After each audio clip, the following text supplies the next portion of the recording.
पता नहीं क्यों, मगर उन दोनों को गली में मुड़ते हुए देखते ही मेरे मन में एक डर समा गया। मुझे किसी अनहोनी का आभास होने लगा था। जैसे जैसे वो दोनों मेरे पास आ रहे थे, मैं अतीत के कुछ लम्हों में खोता जा रहा था। मुझे अनायास ही पाखी के साथ बिताए हुए वो सारे पल याद आने लगे थे जो मेरे जीवन के सबसे खूबसूरत लम्हे थे। बड़े सड़क से मैदान की दूरी करीबन 200 मीटर की ही थी, मगर उन दोनों के मुझ तक पहुंचने के बीच जैसे मैंने पूरे 20 दिन जी लिए थे। कहते हैं जब कोई मरने वाला होता है तो उसके दिमाग में बचपन से लेकर मौत के एक क्षण पहले तक की सभी यादों का चलचित्र दौड़ने लगता है। मगर क्या दिल टूटने पर भी ऐसा ही होता है? मुझे मालूम नहीं था। उनका मेरी तरफ बढ़ता हुआ एक एक कदम मुझे मेरी अतीत की तरफ धकेलता जा रहा था। मेरे भी दिमाग में पुरानी यादों का चलचित्र दौड़ रहा था, मगर बिल्कुल उल्टी गिनती की तरह। अभी अभी 10 दिन पहले की तो बात है, जब वो अपने स्कूल की तरफ से सभी लड़कियों के साथ बेलूर मठ जा रही थी। जाते हुए उसने मुझसे कहा कि वो जा रही है, क्या मैं उसके साथ चलूंगा? मैं तो जैसे एक पैर पर तैयार था कि वो कहे और मैं उसके साथ चल दूं। मगर मुझे घर से जाने की इजाजत भी लेनी थी, तो मैंने उससे कहा कि मैं साथ तो नहीं चल सकता, मगर तुमसे मिलने वहां आ जरूर सकता हूँ। बोली कि मैं तुम्हारे आने का इंतजार करूंगी और तुम्हारे साथ ही लौटूंगी। किस्मत से उस दिन मेरा स्कूल बंद था, तो मेरा घर से बाहर निकलना बिल्कुल नामुमकिन। मैंने उससे वादा तो कर दिया था, मगर उस वादे को निभाना मेरे लिए किसी चुनौती से कम नहीं था। सबसे बड़ी चुनौती थी माँ को समझाना। माँ मुझे यूं ही कहीं जाने नहीं देती थी। मैंने बहुत दिमाग लगाया और माँ को मनाने के सारे प्रयत्न कर डाले, मगर माँ थी कि मुझे जाने देने को तैयार ही नहीं हो रही थी। पाखी को गए हुए 1 घंटे से ज्यादा बीत चुके थे और अभी तक शायद वो बेलूर मठ पहुंच भी गई थी, मगर मैं अभी तक माँ को मनाने में लगा हुआ था। अंत में जब मैं रोने लगा, गिड़गिड़ाने लगा और बोला कि बस 3 घंटे के लिए ही जाने दो, तब कहीं जाकर माँ मानी। पर गुस्से में कहा, ठीक है जा, मगर याद रखना कि दोपहर के 12 बजे तक अगर लौट कर नहीं आया तो मैं तेरे भाइयों को सारी बात बता दूंगी और फिर तेरी शैतानियां भी सुना दूंगी। फिर तो खुद ही उनसे निपटते रहना। पर उस समय मुझे कहां भाइयों की मार की चिंता थी। मुझे तो बस किसी भी तरह बेलूर मठ तक जाकर पाखी से मिलना था। मैं बिल्कुल पागलों की तरह साइकिल चलाता हुआ उसकी तरफ भागा। मेरे घर से बेलूर मठ की दूरी लगभग 5 किलोमीटर की थी और उस समय साइकिल ही सबसे आसान जरिया था वहां तक जल्दी से जल्दी पहुंचने का। मैं भागा और ऐसा भागा कि 1 घंटे में ही वहां जा पहुंचा। वहां जाकर मैं उसे इधर उधर ढूंढता, मगर उससे पहले ही वो मुझे गेट पर मिल गई। शायद वो लौट रही थी। मुझे देखकर वो बहुत खुश हुई। उसकी आंखें ऐसे चमक उठी जैसे उसका कोई करीबी उसे अनजानी भीड़ में मिल गया हो। अपनी सहेलियों से नजर छुड़ाकर मेरे साथ हो ली। जैसे 2 प्रेमी दुनिया से नजर छुड़ाकर मिलते हैं ना, ठीक उसी तरह। हमने पूरे मठ का चक्कर लगाया, हर चीज देखी। ये सब कुछ करते हुए उसने पूरे समय मेरा हाथ पकड़ा हुआ था। तभी मेरी नजर मठ की इमारत पर टंगी घड़ी पर पड़ी, जो 11:15 का समय दिखा रही थी। मैंने उससे कहा, अब मुझे जाना होगा। मैंने माँ से वादा किया था कि 12 बजे तक लौट आऊंगा। वो पूछी, पर इतनी जल्दी क्यों? मैंने कहा, जैसे तुमसे किया हुआ वादा मैंने निभाया, उसी तरह मैंने माँ से भी एक वादा किया था कि मैं समय रहते लौट आऊंगा। वो समझ गई और बोली, ठीक है, तो चलो मैं भी चलती हूँ। वैसे भी हम लौट ही रहे थे। हम दोनों जैसे ही मेन गेट पर पहुंचे, देखा पाखी की सहेलियां उसका इंतजार कर रही थी। हालांकि मेरे साथ देखकर भी उन्होंने कुछ कहा नहीं। मैं थोड़ा डर गया, मगर तभी पाखी बोली, तोरा जा, आमी रोनी साथे साइकिल पर चले आसू। उसकी सहेलियों ने एक बार उसे तरेरा, मगर पाखी को जैसे कोई फर्क ही नहीं पड़ा। फिर हम घर लौट आए। घटना घटी थी। हम जहाँ रहते थे वहाँ एक लोकनाथ बाबा का बहुत विशाल मंदिर है। हर साल फरवरी के महीने में उस मंदिर का सालाना उत्सव होता था। पूरे कस्बे के लोग उस दिन घर में खाना नहीं बनाते थे।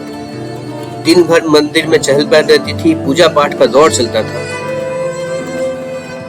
भगवान का भोग बनता और शाम को सभी लोग लाइन लगाकर भोग के लिए बने खिचड़ी अपने खाने के लिए और अपने घर के लिए ले जाते थे।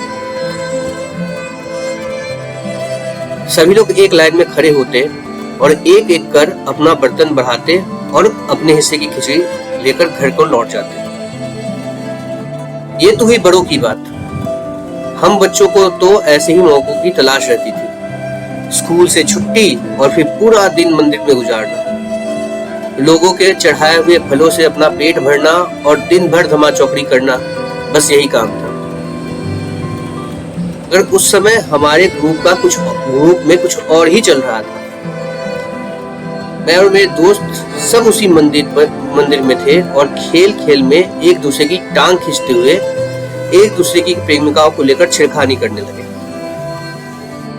आमतौर पर यह सभी लड़कों की टोली में होता ही रहता है और उस उम्र में किसी के मन को ठेस पहुंचाना कोई बहुत बड़ी बात तो थी नहीं। मेरे सभी दोस्तों ने मिलकर मुझे झाड़ पर चढ़ाना शुरू कर दिया। कहा कि मैं आज ही जाकर पाखी से अपने मन की बात कह दूंगा। मैं नहीं माना तो कहने लगे, तू सलाह बेटा छिले ना, तू भेतरे दौम नहीं और न जाने कितनी तरह की बातें।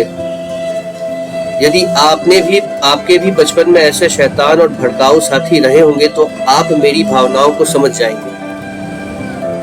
उन लोगों ने मुझे उसके नाम से इतना चिढ़ा दिया कि मैं गुस्से और जोश में आकर पाखी को आई लव यू बोलने को तैयार हो गया। उससे दो चार कतार दूर ही बैठी थी।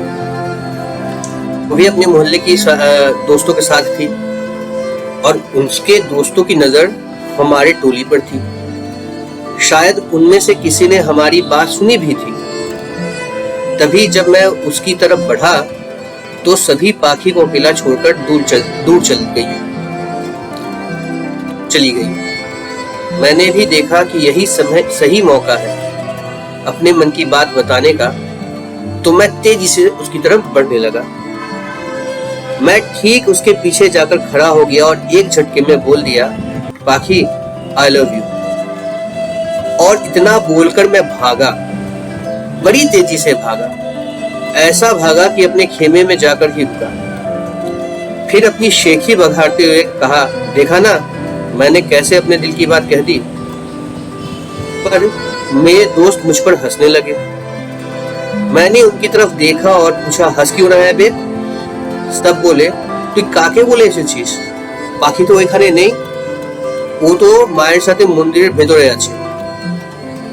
कर देखा, मैंने बैठकर देखा तो बात बिल्कुल सही थी। जिससे मैंने ये बात कही वो पाखी नहीं, वो सोमा थी। मगर तभी दो लड़कियां पाखी के पास चली गई और उसके कानों में कुछ कह दिया।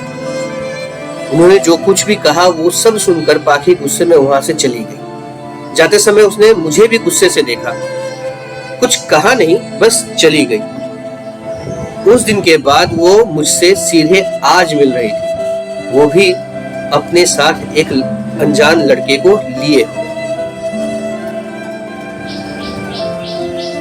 मुझे झटका तो लगा, मगर मैंने भी उससे पूछ लिया, तुम इसे मुझसे मिलाने क्यों लाई हो? अपनी माँ से मिलवाने की बात मेरे समझ में आती है, मगर मैं इससे मिलकर क्या कर सकता हूँ? इतने में वो लड़का भी मेरे पास आ चुका था। आते ही उसने हाथ मिलाया और नाम भी बताया। मुझे उससे मिलने या उसका नाम जानने का थोड़ा सा भी मन नहीं था। पर पाखी की वजह से मुझे उससे मिलना पड़ा। हमारे हाथ मिलाने के दौरान ही पाखी बोली, तुमसे मिलवाने की वजह है और बहुत बड़ी वजह है, जो वजह तुम भी जानते हो और मैं भी जानती हूँ। मैं समझा नहीं। मैं बोला, मैं जानती हूँ कि तुम मुझसे प्यार करने लगे हो। ये बात मुझे तुम्हारी बातों से साफ साफ पता चलता है। हो सकता है आज या कल तुम कह भी दो, मगर इससे पहले कि तुम्हारा दिल टूटे, मैं तुम्हें सच बता देना चाहती हूँ। मैं संजय से प्यार करती हूँ। ये बात मैं आज अपनी माँ को भी बता दूंगी। मैं नहीं चाहती थी कि जब तुम मुझसे अपने प्यार की बात कहो तो ये बात जानकर तुम्हें तकलीफ हो। तकलीफ तो हो रही है पाखी, मैं बोला और बोलता रहा। और हाँ, तुमने मुझे बताने में देर भी कर दी है। मैं तो आज तुम्हें अपना प्रेम पत्र देने वाला था, जो कि मैं दूंगा भी, क्योंकि मैं ये कभी बर्दाश्त नहीं कर सकता कि मैंने तुम्हें अपने दिल की बात नहीं बताई। ये मैं तुम्हारे लिए लाया था, ले लो। चाहो तो पढ़ना या फिर फेंक देना, मगर लेने से इनकार मत करना। एक बात और, ये जानते हुए भी कि तुम मुझसे प्यार नहीं करती, मैं तुम्हें प्यार करना छोड़ नहीं सकता। तुम्हें अपने हिस्से का प्यार करने का हक है और मुझे अपने हिस्से का प्यार करने का हक है। मैं इन बातों में नहीं जाऊंगा कि मुझमें क्या कमी है या फिर उसमें क्या अच्छाई, क्योंकि तुमने मुझे अपना फैसला सुना दिया। एक बात और, आज के बाद हम दोस्त नहीं रह सकते। नहीं, मैं रिश्ता नहीं तोड़ रहा, बल्कि एक नया रिश्ता जोड़ रहा हूँ। तुम चाहो तो मुझे कुछ भी समझो, मगर मेरे लिए आज से, बल्कि अभी से तुम मेरी प्रेमिका हो और आज के बाद हमेशा रहोगी।